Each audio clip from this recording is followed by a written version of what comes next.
Hi, this is David Cross, your Historical Expeditionary. Today I've been at home doing the finishing touches on a book that's going to be coming out on September the 1st.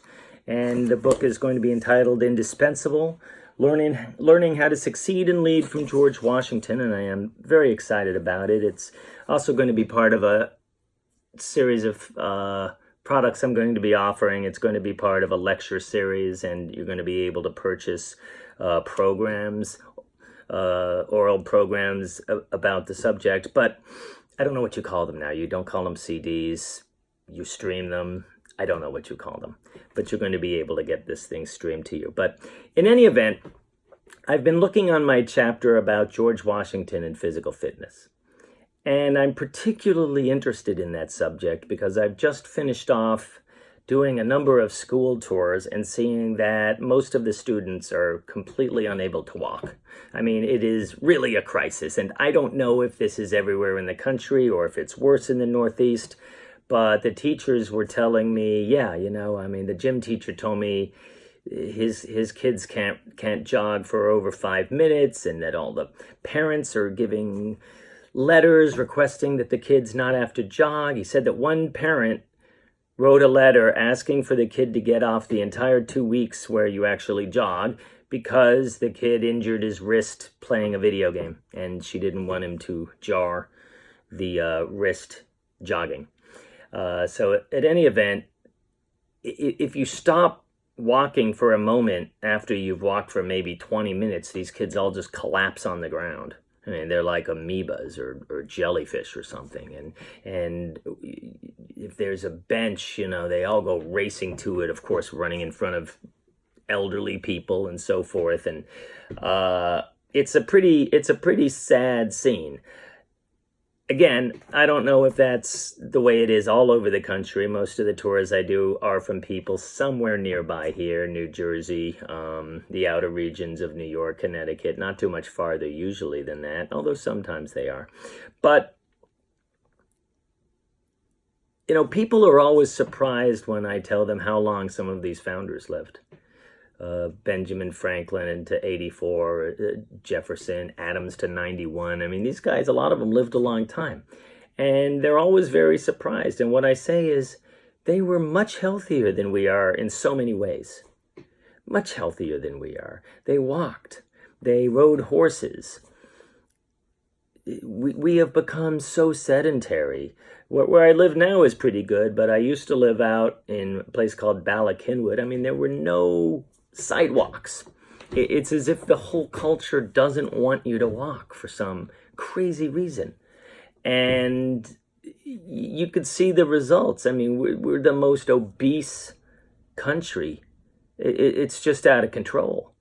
And when I go to work, there's not only is it a crime that there's about 1 million Dunkin' Donuts, it's a greater crime that every one of them has a line of people saying, please, let me get this sugar crap and eat it in the morning.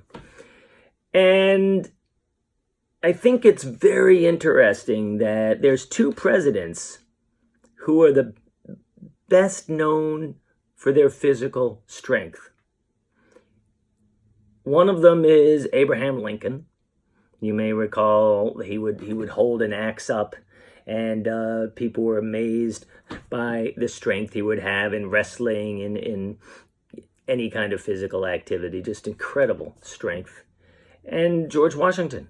George Washington may not have thrown the silver dollar across the Potomac, but they do believe he threw a rock over Natural Bridge in Virginia. And there's just story after story talking about his prowess. There's a story when George Washington is in Mount Vernon, and the painter Peale, he's there, and he and this other guy are throwing horseshoes. They've taken their shirts off. They've bet some money on it, I believe. And Washington comes by and asks them what they're doing and asks for the mark of how far they've thrown it. And then Peale says that he just smiles. He takes the horseshoe and he just naturally throws it like twice as far as they could throw it. And they just stare in shock. And George Washington says, let me know if you meet my mark, boys. I'll try to do better. And he rides off on his horse. I think we really have started to discount the effect our own physicality has upon ourselves and upon what we're able to do. I mean, just the way we come across, I think, when we're fit as opposed to when we're not fit. The signal it gives people when you're leaning against a wall, or when you're looking tired, or when your back is slumped and you're looking depressed. And, you can actually change your mood just by using stronger physical activity, just by walking in a certain way, just by standing straight in a certain way. You can make a huge difference on how you come about. I mean, think about it. The two strongest presidents are the two presidents that always come 1 and 2 in every single poll about our greatest presidents. When I was driving in an Uber, in order to when I first quit being a lawyer years ago and switched professions for a while, I had to drive an Uber. I mean, college students would literally call me to drive them across the street on a sunny day. And I kid you not, which I loved, because they saw I'm driving there. It's taking me 14 minutes to get there. And then they saw that, I'm losing money on the ride, and yet they still went through with that. But an incredible, so many little kids ordering Ubers. We need to get back to physical fitness. Remember when John Kennedy was president and he put forward that challenge, and Bobby Kennedy famously walked, I think it was 50 miles in his Oxford shoes.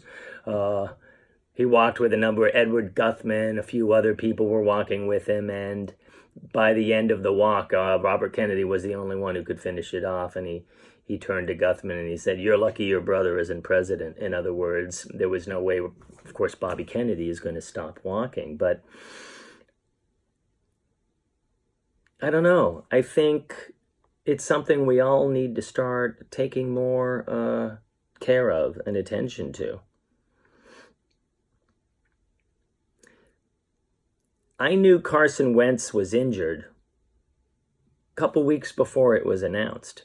At first I could tell because I could see the way he was walking. When I went out to a game, I saw him play against Washington, and he had a decent game, but I was sort of studying him when he was off the field.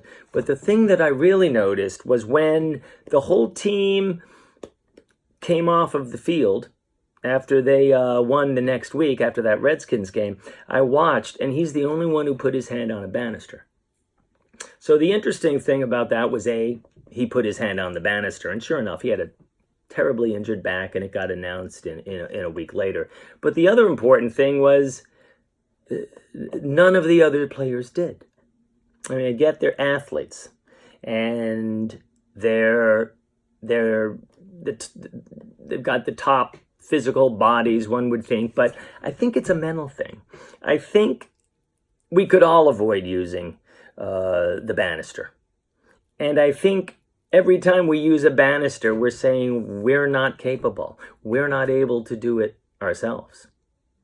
If you go to Valley Forge, they tell you that's the banister that was here originally, and that's the banister that's going to have George Washington's DNA.